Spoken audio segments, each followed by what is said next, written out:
না, আসলে সত্যি বলতে কি মন্ত্রী এবং এমপিরা তো একজনই নির্ধারণ করে। একজন আমাদের যিনি সৃষ্টিকর্তা যিনি, উনি নির্ধারণ করে গেছেন।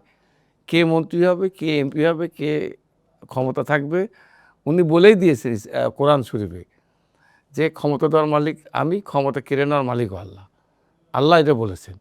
তো উনি এই যে দীর্ঘ এই ২০ বছর যে ছিলাম না, আমি কখনো নিজেকে জনপ্রতিনিধি কখনো নিজেকে মনেই করি না। আমি পুরো টার্মটা মানুষের এই যে অফিসের কথা বলছি, এই অফিসে গত ১৭টা বছর প্রতিদিন মিনিমাম ৫০ থেকে ১০০ লোক এভরিডে কোনোদিন আমার অফিসে এসে না খেয়ে যায় নাই।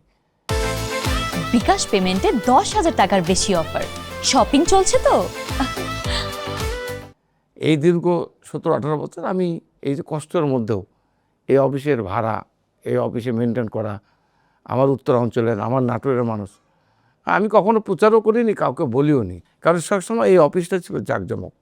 আমি নাটোরে যখন যেতাম আমার বাড়ির সামনে শত, শত গাড়ি, শত, শত মানুষ। আমি জানি না এটা হয়তো আল্লাহ প্রদত্ত। তো আমি এখন যে মানে কি আছি কি নাই সেটা বড় কথা না। আমার লক্ষ্য মানুষের সেবা করা।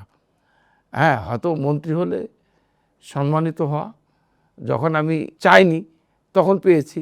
এখন মানুষের প্রত্যাশা অনেক বেশি। মানুষ মনে করছে দুলু ভাই যদি ওই চেয়ারে যেতে তারও বেশি কাজ করতে পারতো, অসুবিধা নাই। মানুষের জন্য কিছু করা। এর আগেও আমি কয়েকবার এমপি ছিলাম। আমি তখন কাজ করার চেষ্টা করেছি, এখনও কাজ করছি। এতে করে আমি অনেক খুশি যে তারেক রহমান সাহেব বাংলাদেশের প্রধানমন্ত্রী, এতে আমি সবচেয়ে বেশি খুশি।